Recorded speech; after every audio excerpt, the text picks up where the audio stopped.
अंबरनाथमध्ये भाजप आणि शिंदेच्या शिवसेनेत झुंपलीये. मतदान बाकी असताना मतदाराला बाहेर काढल्याचा शिंदेच्या शिवसेनेचा आरोप आहे.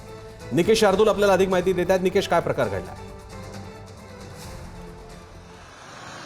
नक्कीच आज जर आपण सकाळपासून पाहिलं तर अंबरनाथ नगर पंचायतची जी काही निवडणूक आहे ती भाजप आणि शिंदेच्या शिवसेनेच्या उमेदवारांमध्ये चांगली जुंपलेली पाहायला मिळते. सकाळपासूनच वादाची ठिणगी जी आहे ती अंबरनाथमध्ये पडलेली पाहायला मिळते. सुरुवातीला जर आपण पाहिलं तर भाजप आणि काँग्रेसकडनं शिंदेच्या शिवसेनेच्या उमेदवारांनी कुठले बोगस मतदार जे आहेत ते एका हॉलमध्ये आणल्याचा आरोप केलेला होता आणि त्यानंतर शिंदेच्या शिवसेनेच्या उमेदवारांनी देखील हे आरोप जे आहेत ते फेटाळलेले आहेत. मात्र आता पुन्हा दोन्ही पक्षाचे उमेदवार जे आहेत ते काही वेळापूर्वी समोरासमोर आलेले होते. दोघांमध्ये बाचाबाची देखील झालेली होती. आपल्यासोबत शिंदेच्या शिवसेनेचे पदाधिकारी जे आहेत नेते आहेत त्यांच्याकडनं जाणून घेऊ काय झालं होतं मगाशी. जो काही वाद जो समोर आला, भाजपचे काही कार्यकर्ते होते, तुम्ही समोरासमोर होते, नेमका आता तुमचा आरोप काय?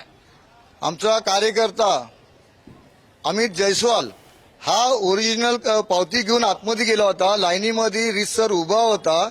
त्याला प्रदीप नाना पाटील यांनी कॉलरला पकडून बाहेर आणला आणि बोगस म्हणून त्याला डिक्लेअर करतोय. त्याची पावती मी काढली असताना तो पावतीमध्ये अमित जयस्वाल हा आमचा कार्यकर्ता पण आहे आणि मतदार पण आहे.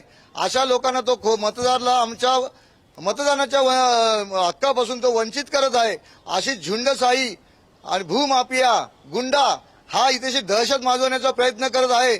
याला आम्हाला कुठेतरी रोखणं जरुरी आहे आणि पोलीस प्रशासन इथे हतबल ठरलेली आहे. काल पण आमच्या कृष्णा मॅरेज हॉलमध्ये त्या पोलिसांचा हाताशी धरून त्या मुस्लिम भगिनींना त्यांच्या लग्नामध्ये विघ्न घालून त्यांना दहशतवादी आणि बांगलादेशी ठरवण्यात आलेलं आहे.